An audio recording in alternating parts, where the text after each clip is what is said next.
Hello, my dear students. That's your first lecture on fundamentals of electromagnetics. So I will give you some introductory concepts. So why we will study electromagnetics? Electromagnetics is everywhere. Electromagnetics is fundamental to the advancement of electrical and computer engineering technology. Our objective is to introduce the basic principles of the electromagnetic phenomena in terms of a few relatively simple laws. The outcome will be students are well equipped to handle important practical problems in electrical and computer engineering to gain physical intuition about nature around themselves. So, as far as the applications concerned, they are mainly applications of communication technologies.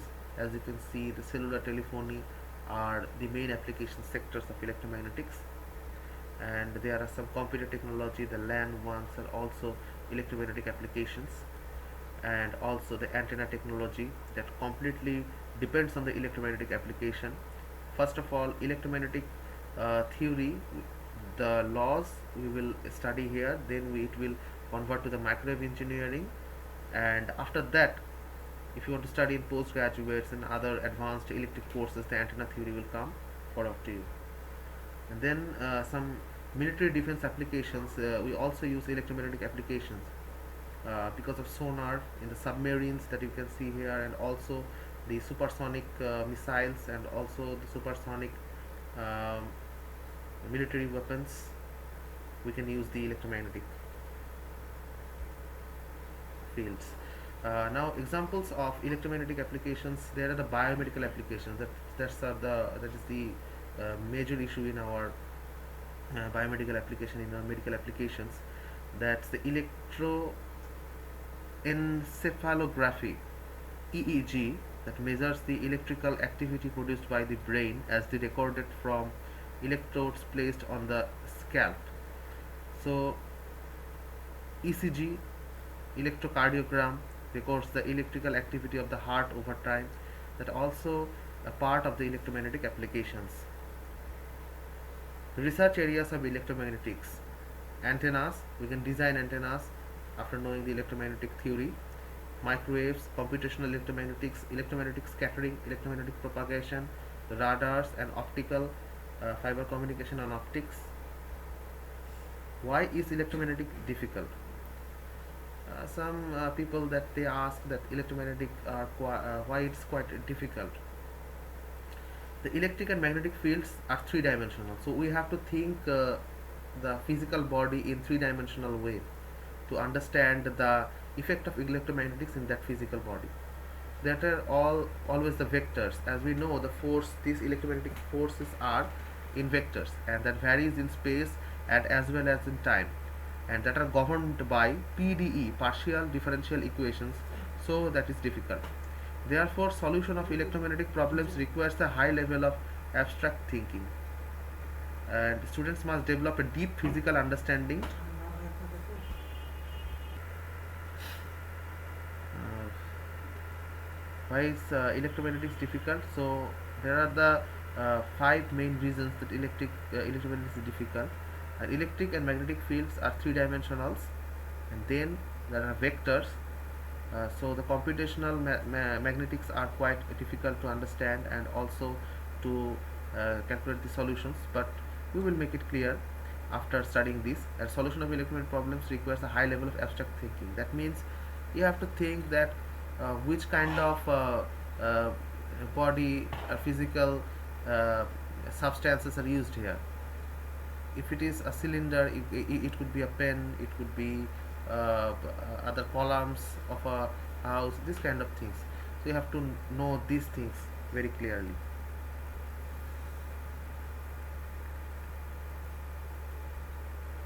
What is electromagnetics? What is the basis of electromagnetics? The basics of electromagnetics is charge. Electromagnetics is a study of charges. There are two type of charges. First of all, the charges that will at rest, and charges will be in motion. The subject electromagnetics may be divided into three branches. Electrostatics, where the charges are at rest, that no time variation. At magnetostatics, charges are in steady motion, no time variation.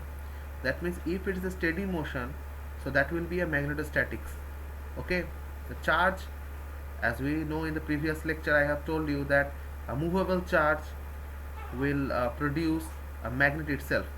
Electrodynamics, charges are in time varying motion, give rise to waves that propagate and carry energy and information. Last of all, the time varying motion that will produce the electromagnetic wave.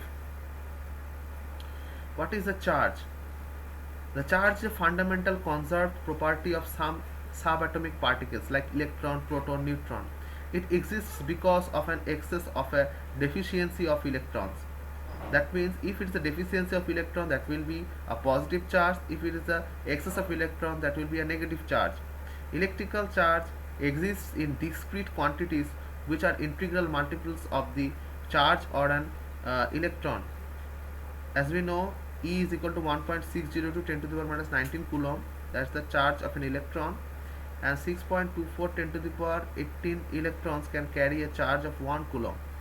On the microscopic level, charge is assumed to be continuous. Charge is conserved. That is a conservative theory. That the fundamental laws of electromagnetics. Maxwell's equations are the fundamental laws of electromagnetics. It covers the all of the laws that electromagnetic really conserved and also used in various parts of the electromagnetic course. Some special cases, that is electrostatics only electric field, magnetostatics only magnetic field. The statics, as you can know, the partial differentiation is 0. Electromagnetic waves, both electric field and magnetic fields coupled, that means that both are used here. So that will go through to the circuit theory, and dimensions and wavelengths are also be the part of this electromagnetic theory. The steps in studying electromagnetics: to define the basic quantities, that means electric field and magnetic field, define the rules of operation mathematics of these quantities, vector algebra or partial differential equations, and postulate fundamental laws that I will talk you, and I will give you some of the reasons that why we use the fundamental laws in here and PDEs in here in the next lectures, in next weeks. Some international system units, SI units, that you have to know here. That's the length, mass, time in electric current, and temperature, luminous intensity, amount of substance. There are the SI units that you have to know. And there is the unit derived from the fundamental units. I will give this PPT to my PPT file with this lecture. You can find it from there. That's the units derived from the fundamental units. As you can see, you can get the units from it. And there's the fundamental electromagnetic field quantities. In electric field, the symbol is E, electric flux density is D, unit is coulomb per meter square, electric field intensity is volt per meter, magnetic flux density is Tesla, magnetic field intensity is ampere per meter. So these quantities should be known clearly.